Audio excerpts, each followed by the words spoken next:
ከቃላት ጦርነት ወደ ኒውክሌር ዝግጅት የሰሜን ኮሪያ የኒውክሌር መርሃ ግብር የኪም ዮጆንግ ማስጠንቀቂያና የሰሜን ኮሪያ የኒውክሌር ግስጋሴ በሰሜን ኮሪያው መሪ ኪም ጆንግ ኡን እህትና በሀገሪቱ የፖለቲካ መዋቅር ውስጥ ከፍተኛ ተጽዕኖ ባላቸው ኪም ዮጆንግ በኩል የወጣው የቅርብ ጊዜ መግለጫ በሁለቱ ኮሪያዎች መካከል ያለውን ውጥረት ይበልጥ የሚያከር ሆኗል። ኪም ዮጆንግ የደቡብ ኮሪያ መንግስት ፒዮንግያንግ ለተሻለ ግንኙነትና ለንግግር በሮችን ክፍት አድርጋለች በማለት ያቀረበውን ግምት ውድቅ በማድረግ ከሲኦል ጋር ያለውን ግንኙነት ሊጠገን የማይችልበት ደረጃ ላይ መሆኑን አስታውቀዋል። ይህ ጠንካራ ምላሽ የመጣው በሁለቱ ሀገራት ድንበር ላይ በቅርቡ የታየውን የድሮን በረራ ክስተት ተከትሎ የደቡብ ኮሪያ አንድነት ሚኒስቴር የሰሜን ኮሪያ መልእክቶች እንደ በጎ ምልክት ተርጉሞበት በነበረበት ወቅት ነው። ኪም ዮጆንግ በሰሜን ኮሪያ የመንግስት መገናኛ ብዙሃን በኩል ባስተላለፉት መልእክት የደቡብ ኮሪያ መንግስት የሉዓላዊነት ጥሰት በመፈጸም ከሰዋል። በተለይም በመስከረምና በዚህ ወር በድንበር አካባቢ የታዩት ድሮኖች የሰሜን ኮሪያን ግዛት የደፈሩና ከባድ ትንኮሳ የተፈጸመባቸው ድርጊቶች መሆናቸውን ገልጸዋል። ሲኦል በበኩሏ እነዚህ ድሮኖች በወታደራዊ ክፍሎች የተላኩ ሳይሆን በሲቪል ድርጅቶች ወይም ግለሰቦች የተላኩ ሊሆኑ እንደሚችሉ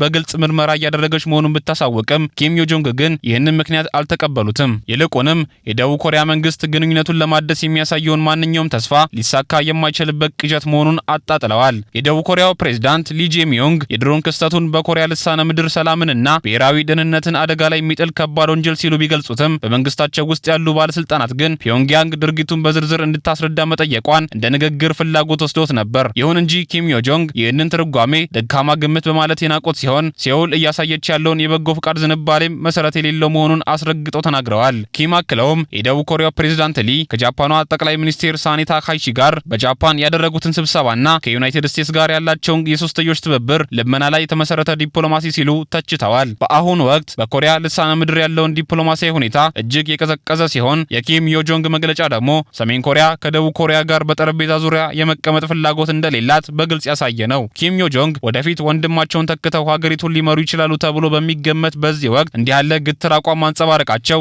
የፒዮንግያንግ የወደፊት የውጭ ፖሊሲ ይበልጥ ጠንካራና ግጭትን የማይፈራ ሊሆን እንደሚችል ለብዙ ተንታኞች አመላካች ሆኗል። የደቡብ ኮሪያ ባለስልጣናት ከሰሜን የሚወጡ መግለጫዎችን በጥንቃቄ እየመረመሩ ቢሆንም አሁን ያለው ነባራዊ ሁኔታ ግን በቀጣይ ጊዜያት የግጭት ስጋት እንጂ የሰላም ተስፋ እንደማይኖር ነው የሚያሳየው። ከኪም ዮጆንግ ጠንካራ መግለጫ ጀርባ ያለው የሰሜን ኮሪያ ወታደራዊ እንቅስቃሴ ሲፈተሽ አገሪቱ ከንግግር ይልቅ ወደ ተግባራዊ የጦር ዝግጅት እያዘነበለች መሆኑን በግልጽ ያሳያል ሲሉ ተንታኞች ይገልጻሉ። በቅርብ ወራት ውስጥ ፒዮንግያንግ ያካሄዳቸው ተከታታይ የሃይፐርሶኒክ ሚሳኤል እና የረጅም ርቀት ባላስቲክ ሚሳኤል ሙከራዎች የቀጠናውን የደህንነት ስሌት በእጅጉ ቀይረውታል። በእነዚህ ሙከራዎች በቴክኖሎጂ ረገድ እጅግ የላቁና የአሜሪካን ጨምሮ የተባባሪዎቿን የአየር መከላከያ ዘዴዎች ለማምለጥ ታስበው የተሰሩ በመሆናቸው በሲኦልና በቶኪዮ ላይ የሚደቀነው ስጋት ከምንጊዜውም በላይ እየጨመረ መጥቷል። የሰሜን ኮሪያ ወታደራዊ አቅም ማደግ ብቻ ሳይሆን ከሩሲያ ጋር የፈጠረችው ስትራቴጂካዊ መከላከያ ስምምነት የቀጠናውን ደህንነት ይበልጥ ውስብስብ እንዲሆን አድርጎታል በማለት ተንታኞች ይናገራሉ። ፒዮንግያንግ ከሞስኮ የምታገኘውን የቴክኖሎጂ ድጋፍና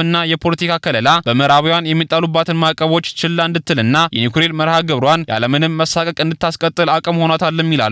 ይህ በሁለቱ ሀገራት መካከል ያለው ጥብቅ ወታደራዊ ትብብር ሰሜን ኮሪያ በኮሪያ ልሳነ ምድር ላይ ለሚፈጠር ማንኛውም ግጭት የውጭ ድጋፍ ለደቡብ ኮሪያ ብቻ ሳይሆን ለሰሜንም እንዳለ የሚያሳይ ሲሆን ይህም ደቡብ ኮሪያና አጋሮቿን ከፍተኛ ስጋት ላይ ጥሏቸዋል። በተቃራኒው ደቡብ ኮሪያ፣ ዩናይትድ ስቴትስ እንዲሁም ጃፓን እያካሄዱት ያለው የተቀናጀ ወታደራዊ ልምምድ በፒዮንግያንግ በኩል እንደ ወረራ ዝግጅት ተደርጎ እየተወሰደ ይገኛል። ይህ የደህንነት አጣብቂኝ በአካባቢው ያለውን ውጥረት ወደማይፈለግ ግጭት ሊያመራው ይችላል የሚል ስጋት በዓለም አቀፍ ተንታኞች ዘንድ እየተሰነዘረ ነው። በተለይም በቅርቡ የተስተዋለው የድሮን ክስተትና የሁለቱ ሀገራት መሪዎች የሚለዋወጧቸው የቃላት ጦርነቶች በትናንሽ አለመግባባቶች ምክንያት ድንገተኛ ጦርነት የመቀስቀስ እድሉ ሰፊ አድርጎታል። አጠቃላይ የቀጠናው የደህንነት ሁኔታ አሁን ያለው የሰላም ተስፋ እጅጉን የመነመነበትና ሁለቱም ወገኖች ለከፋ እርምጃ ራሳቸውን እያዘጋጁ ያሉበት ወቅት ነው። ሰሜን ኮሪያ ለደቡብ ኮሪያ የምታሳየው ፍጹም ጥላቻና ወታደራዊ ትንኮሳዎቿ በቀጣይ ወራት በድንበር አካባቢ ተጨማሪ ግጭቶች ሊከሰቱ እንደሚችሉ ጠንካራ ምልክት እየሰጡ ነው። ይህ ሁኔታ የኮሪያ ልሳነ ምድርን ወደ አዲስና አደገኛ የጦርነት ስጋት ምዕራፍ ውስጥ የከተተው ሲሆን ዓለም አቀፉ ማህበረሰብም ሁኔታውን በከፍተኛ ጥንቃቄ እየተከታተለው ይገኛል። የሰሜን ኮሪያ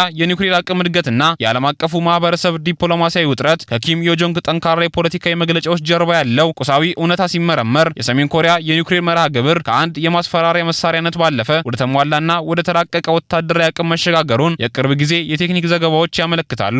እንደ ዓለም አቀፉ የአቶሚክ ኢነርጂ ኤጀንሲና የተለያዩ ገለልተኛ የሳተላይት ትንታኔዎች መረጃ ከሆነ ፒዮንግያንግ ቢሆን የኒውክሌር ማዕከል ውስጥ ያለውን የዩራኒየም ማበልጸጊያ ተቋም በከፍተኛ ሁኔታ ካሰፋች በኋላ የኒውክሌር ቁሶችን የማምረት መጠኗ በእጥፍ አሳድጋለች። በተለይም እንደ አውሮፓውያን አቆጣጠር በ2025 ማጠናቀቂያና በ2026 መጀመሪያ ላይ የወጡ መረጃዎች እንደሚያሳዩት ሀገሪቱ ትኩረቷን አህጉር አቋራጭ ከሆኑ ሚሳኤሎች በተጨማሪ ታክቲካል ወይም አነስተኛ የኒውክሌር ጦር መሳሪያዎችን ወደ ማምረት አዙራለች። እነዚህ አነስተኛ የኒውክሌር ራሶች በጦር ሜዳ ላይ ለተወሰነ ዓላማ ጥቅም ላይ ሊውሉ የሚችሉ በመሆናቸው በደቡብ ኮሪያና በጃፓን ላይ የሚደቀነው ስጋት ይበልጥ ቀጥተኛና አደገኛ እንዲሆን አድርጎታል። የሰሜን ኮሪያ የቴክኒክ ብቃት መሻሻል ከሚሳኤል ቴክኖሎጂ እድገቷ ጋር የተቆራኘ ነው። ሀገሪቱ በቅርቡ በፈተሸችው የህዋሶንግ 18 ጠንካራ ነዳጅ የሚጠቀም አህጉር አቋራጭ ሚሳኤል የኒውክሌር ጥቃት ለመሰንዘር የሚፈጅባትን ጊዜ በእጅጉ አሳጥራለች። ጠንካራ ነዳጅ የሚጠቀሙ ሚሳኤሎች አስቀድሞ ነዳጅ ተሞልቶባቸው ለረጅም ጊዜ ሊቀመጡ የሚችሉና በፍጥነት ለውጊያ የሚዘጋጁ በመሆናቸው የጠላት የቅድመ መከላከል ጥቃቶችን የማምለጥ እድላቸው ከፍተኛ ነው።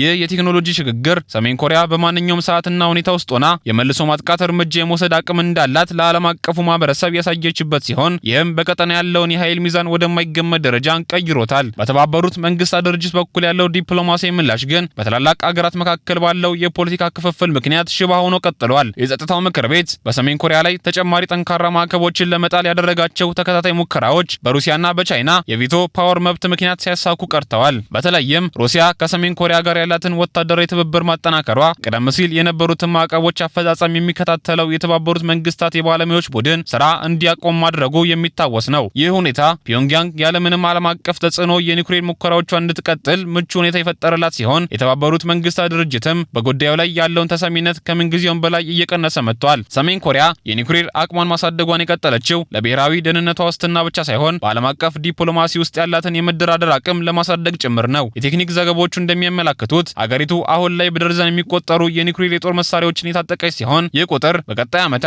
ይበልጥ ሊጨምር እንደሚችል ይገመታል። ይህ እውነታ ደቡብ ኮሪያና አሜሪካ የራሳቸውን የኒውክሌር መከላከያ ስልቶች በድጋሚ እንዲፈትሹ ያስገደዳቸው ሲሆን የቀጠናው ደህንነትም ከዲፕሎማሲያዊ ንግግሮች ይልቅ በወታደራዊ ጡንቻ ማሳየት ላይ የተመሰረተ ወደ መሆን ተሸጋግሯል።